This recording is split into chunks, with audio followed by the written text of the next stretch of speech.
Jadi cara membuat konten yang menarik untuk pemula itu ya mungkin hanya cocok bagi YouTuber yang mau serius menekuni konsep bisnis di YouTube. Sebagai konten kreator yang punya semangat belajar, ingin metamorfosis dari pemula menjadi profesional. Jadi yang YouTube itu bukan cuma iseng-iseng tanpa tujuan apapun dan mengharapkan apapun dari YouTube. Jadi ya perlu diketahui perbedaan antara YouTuber pemula dengan profesional sebenarnya bukan diukur dari lamanya nge-YouTube gitu, tetapi terletak dari pola pikir, cara berpikir seorang konten kreator yang memahami keinginan YouTube dari konten kreatornya dan berusaha untuk memenuhi keinginan YouTube tersebut pada konten kreatornya, yakni dengan banyaknya ilmu nge-YouTube yang telah dikuasai, ya akhirnya membuat konten yang menarik untuk YouTube. Jadi ya walaupun ujung-ujungnya si penonton yang menilai apakah suatu konten itu dianggap menarik baginya. Jadi ya menarik buat orang lain, bukan menarik cuma ya untuk diri kita sendiri. Ya sebab faktanya ya sama-sama lah sering kita saksikan itu peristiwa yang mengenaskan, bahwa dengan semangat 45 gitu kan, mengundang, mengajak, bahkan ngotot nyuruh orang lain untuk berkunjung ke channelnya.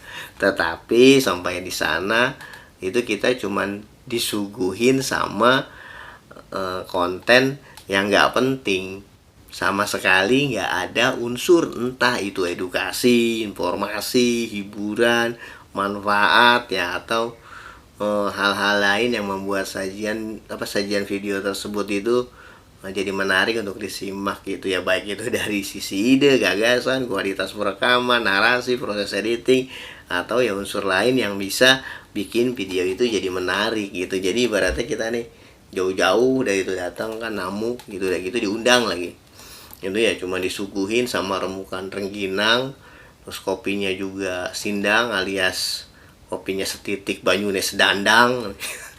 Kursinya juga bolong, mejanya berdebu, ya pokoknya amburadal deh gitu. Jadi secara objektif itu maksudnya itu begini.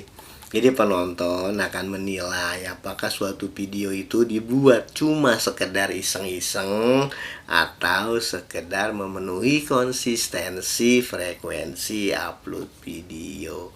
Ya atau memang sudah berusaha maksimal membuat konten yang menarik namun hasilnya belum maksimal.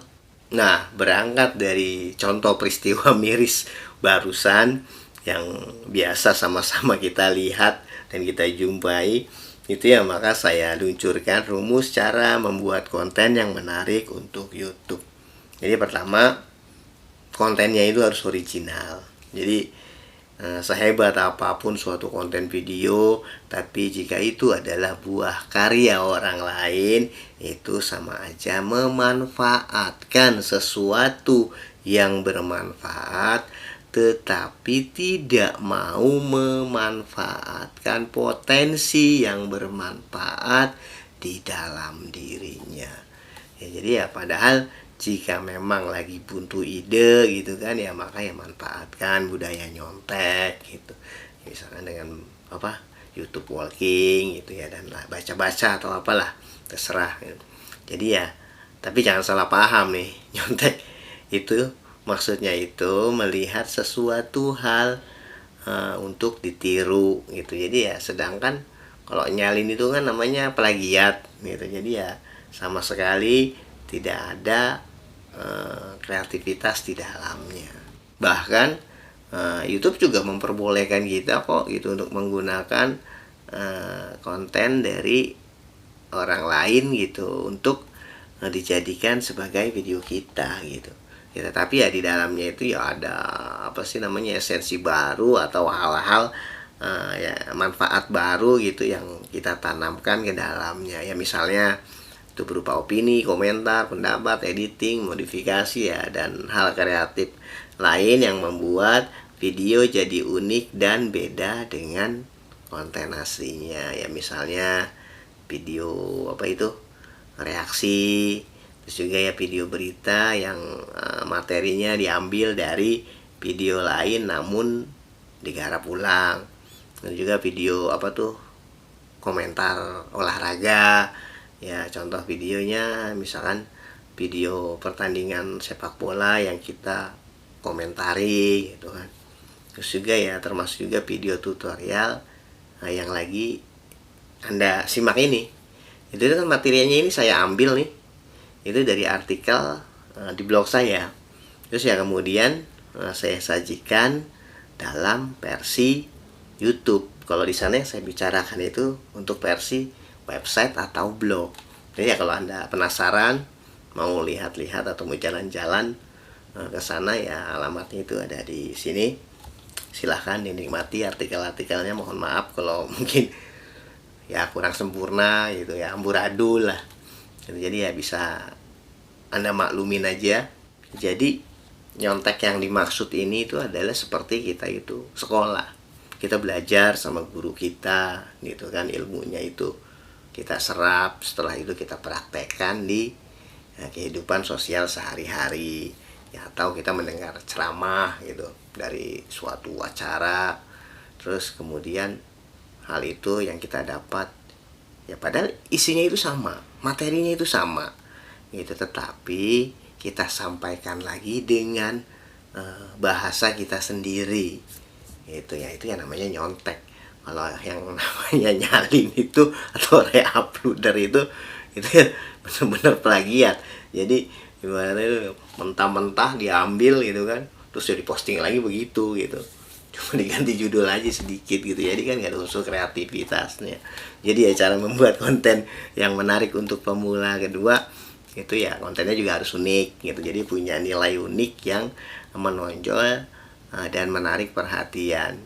Jadi YouTube itu kan adalah sebuah ruang yang sangat padat, sehingga ide atau gagasan apa yang membuat konten tersebut itu jadi menonjol gitu. Jadi juga ada konsistensi pada niche channel.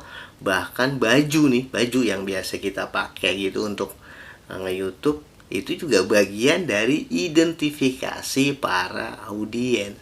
Jadi ya sehingga targetkan siapa saja penonton video Anda. Terus juga apakah itu dari kalangan pecinta gadget, penyuka game, pecinta musik, ya mama, BG, mahasiswa, babe-babe ya, dan seterusnya lah. Ya sehingga kalau kita udah punya audiens yang kita targetkan, jadi di situ untuk nyesuaiin idenya juga cocok gitu ya untuk kita sajikan kepada mereka gitu. Ya jadi sehingga style apa yang pantas untuk ditampilkan, visualisasi grafis seperti apa yang bisa menyentuh mereka, ya termasuk juga ya cara Anda bernarasi gitu ya. Bahkan dalam menentukan judul dan thumbnail pun disesuaikan dengan target audiens untuk menarik perhatian mereka gitu. Jadi ya cara membuat konten yang menarik untuk YouTube ketiga itu layak untuk di-share atau dibagikan. Jadi ya kemampuan untuk dapat dibagikan atau shareability itu menjadi bagian penting ketika kita ingin membangun channel secara profesional. Karena mereka yang sudah sukarela gitu kan nge-share suatu video itu karena sudah mempunyai nilai bahwa video tersebut itu punya nilai jual dan gak malu-maluin gitu ya, walaupun ya isinya itu adalah hasil dari ketololan kreatornya yang malu-maluin ya, artinya kreativitas, kekonyolan dan ketololan yang menghibur gitu ya. Dengan kata lain, kalau bercanda itu yang serius, dan kalau lagi serius bisa juga tuh sambil bercanda gitu. Tapi jangan pula sekali-kali ngebecandain sebuah keseriusan, itu namanya iseng-iseng atau jahil ya, jadinya ya amburadul gitu ya. Sehingga buatlah konten yang menginspirasi, video yang mengubah keadaan seseorang itu menjadi happy gitu, membuat mereka senang melihatnya gitu, mendengar dan tertarik dengan konten yang kita sajikan. Nah, dari ketiga elemen cara membuat konten yang menarik untuk pemula tersebut, jadi jangan lupa kalau video juga harus mudah ditemukan dan diakses. Jadi ya berarti syaratnya harus mengikuti aturan main algoritma YouTube. Terus juga optimasi SEO, menyesuaikan format dan bobot file video, termasuk juga ukurannya gitu, agar mudah dibuka walaupun kondisi kecepatan internet itu lagi lemot dan tidak nguras kuota penonton. Di samping itu juga tetap enak dilihat gitu ya, artinya tidak mengurangi kualitas visualisasi dan audionya gitu. Maka untuk pembahasan selanjutnya lebih rinci itu ada di deskripsi video ini. Itu dengan begitu cara membuat konten yang menarik untuk YouTube. Semoga bermanfaat. Terima kasih.